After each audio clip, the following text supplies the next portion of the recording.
ముందుకు సాగుతున్నాను.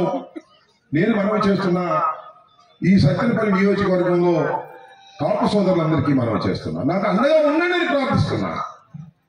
నేను తప్పు చేసే మనిషిని కాదని మనవి చేస్తున్నా. సరే ఉంటాయి చాలా, ఒక్క మాట కూడా చెప్తా. ఏమంటే అంతా బాగానే ఉంది, కానీ ఏంటండి రోజు పవన్ కళ్యాణ్ని మీరు తిడుతుంటారు, విమర్శిస్తుంటారు.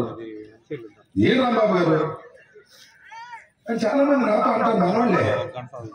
ఏంటి నేను పవన్ కళ్యాణ్ గారిని విమర్శిస్తాను. పవన్ కళ్యాణ్ గారు వెళ్ళి అక్కడ చేరేంటి? వంగవీటి మోహన్ రామారావుని చంపినటువంటి పార్టీలు చేరేంటి? చంద్రబాబుని ఎందుకు ముద్దాన్ని వేసుకుంటున్నాడు?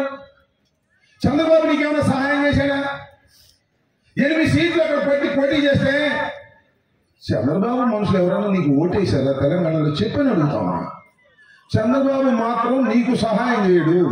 నువ్వెందుకు చంద్రబాబు సహాయం చేయాలి అనేది నా పాయింట్. నేను రాజశేఖర రెడ్డి గారికి, జగన్మోహన్ రెడ్డి గారికి అండగా నిలబడ్డానంటే సమయం వచ్చినప్పుడు కాపులకు అండగా నిలబడినటువంటి కుటుంబం డాక్టర్ వైఎస్ రాజశేఖర రెడ్డి కుటుంబంలో చేస్తున్నాను.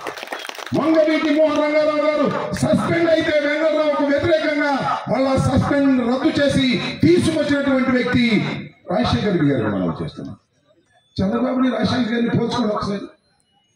కాపుకి ఎవరి దగ్గర అడుగుతా ఉన్నా. పవన్ కళ్యాణ్ ముఖ్యమంత్రి అవుతాడు, మీ ఇష్టం, నాకేం అభ్యంతరం లేదు. ఆయన కాడంట. ఎవరు మీరు ముఖ్యమంత్రి కాదు, కంగారు పడతాడు. అదే నేను ముఖ్యమంత్రి, చంద్రబాబు ముఖ్యమంత్రి అంట. చెప్పండి అడుగుతాం.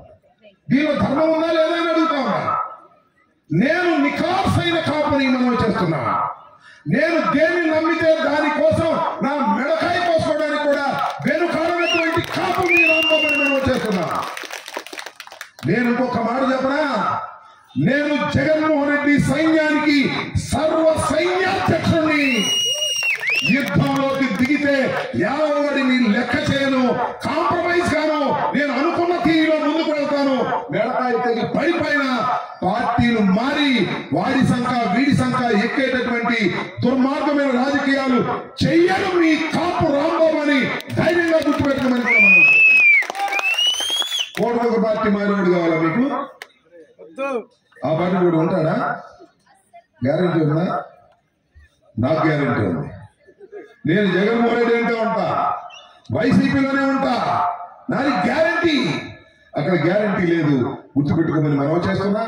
సరే, ఇప్పుడు ఎందుకు చెబుతున్నాను, ఇంకా ఎన్నో